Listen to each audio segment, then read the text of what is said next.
Good morning, student. Today we will discuss about the Mahatma Gandhi, arrival of Mahatma Gandhi on the Indian political scene.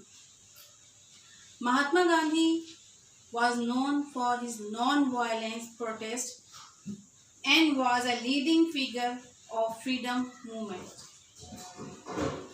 With his efforts, finally India got freedom, as you know, from the colonial rule.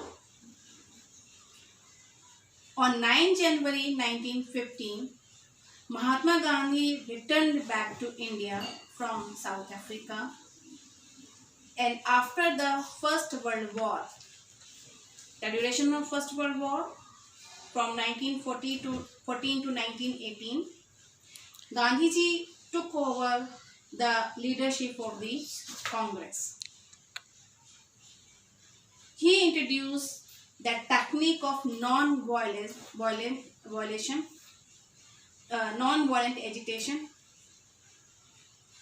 which was called Satyagraha. Satyagraha, Satya, means demand for truth.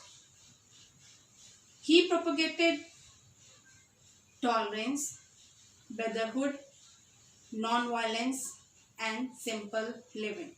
Keep in mind, he propagated. What propagated? Tolerance, brotherhood, non-violence, and simple living. He established Sabarmati Ashram in Gujarat, where people of all castes and religions were welcomed. So many movements were started by Gandhiji, like Champaran movement, Kheda movement, non-cooperation movement, etc.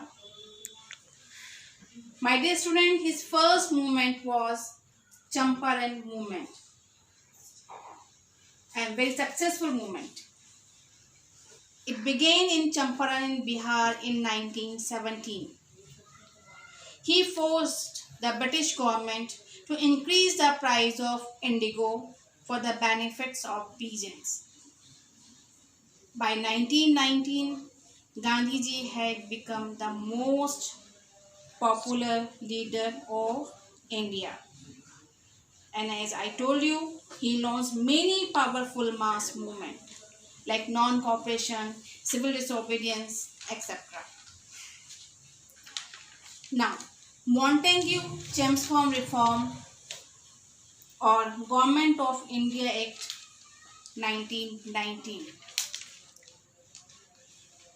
Britishers introduced another set of reforms known as Montagu-Chelmsford Reform or Government of India Act of 1919 to appease the people, to calm the people.